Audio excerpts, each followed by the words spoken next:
NEET and JWR around the corner. और अगर तुम अभी भी सवालों से डर रहे हो, जब भी तुम लगाने बैठते हो questions, you get a different sort of anxiety, almost like panic attacks, almost like कि भाई मेरे को दिल में घबराहट हो रही है उन सवालों को देख के। तुम्हारे कंफर्ट जोन से थोड़े से बाहर के सवाल हैं।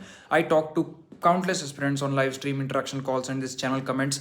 एक मेजर प्रॉब्लम सबके अंदर ये है कि एक तरीके से ट्रॉमा लिंक हो चुका है हमारा उन क्वेश्चंस को देख के, because of a past setbacks, या हमारे मॉक्स में कम नंबर आए हैं, या हम किसी जमाने में, एंड मोस्टली 10th में टॉपर हुआ करते थे और 11th 12th में हमारे नंबर ही नहीं आ रहे, अब हमें सेटबैक लग चुका है, हम मेंटली घबरा चुके हैं। अब तुम्हारे सामने क्वेश्चन पेपर आता भी है तो तुम जस्ट वही देख कर डर जाते हो।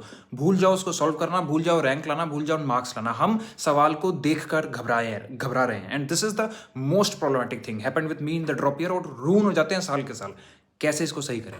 Just sit through that. जब वो दिमाग तुम्हारा बोले ना कि यार मुझे घबराहट हो रही है, जस्ट आस्क इट कि बैठने में क्या दिक्कत है, वाई। वो ऑब्जेक्टिवली एक पेपर है, उस पर कुछ लिखा हुआ है समथिंग, उसको देख के स्ट्रेस नहीं होना चाहिए टेक्निकली। हमें क्यों हो रहा है? बिकॉज हमारा ट्रॉमा लिंक हो चुका है उससे, हम इतना ज़्यादा उससे अटैच हो चुके थे कि अब हमें एंग्जाइटी जनरेट होती है, घबराहट होती है। तो इसको डिजोल्व कैसे करें? You have to know this thing कि मुझे जस्ट अभी इस सवाल के थ्रू जस्ट बैठना है। I have to just sit through that. मुझे घबराहट क्यों हो रही है, क्यों मैं छोड़ के चला जा रहा हूँ? क्योंकि जब तक छोड़ के जाते रहोगे प्रोग्रेस तो नहीं होने वाली। सेकेंड चीज़, ज़्यादा से ज़्यादा क्या होगा, तुमसे सवाल नहीं लगेगा तो मेरे भाई बहन गर्ल बॉय, सवाल तो ये वैसे भी नहीं लग रहा था। इफ़ एनी थिंग, तुम अगर निकल जाओगे तुम्हारा फियर बढ़ेगा, एंग्जाइटी और बढ़ेगी, और मेन एग्जाम में मदद नहीं करेगा।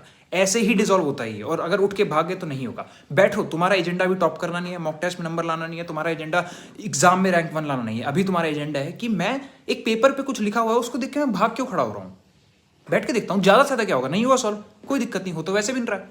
और तुम पाओगे कि तुमने अपने माइंड की उस आवाज़ को रजिस्ट किया। And how you do anything is how you do everything. Eventually जब तुम ऐसी माइंड की वॉइसेस को रजिस्ट करने लग जाओगे, you will grow like anything. This is the way out. और इतने सारे बच्चों को देखता हूँ यार, पढ़ने वाले लोग इस वजह से मार खाते रहते हैं। Don't do that to you. Thank you for listening.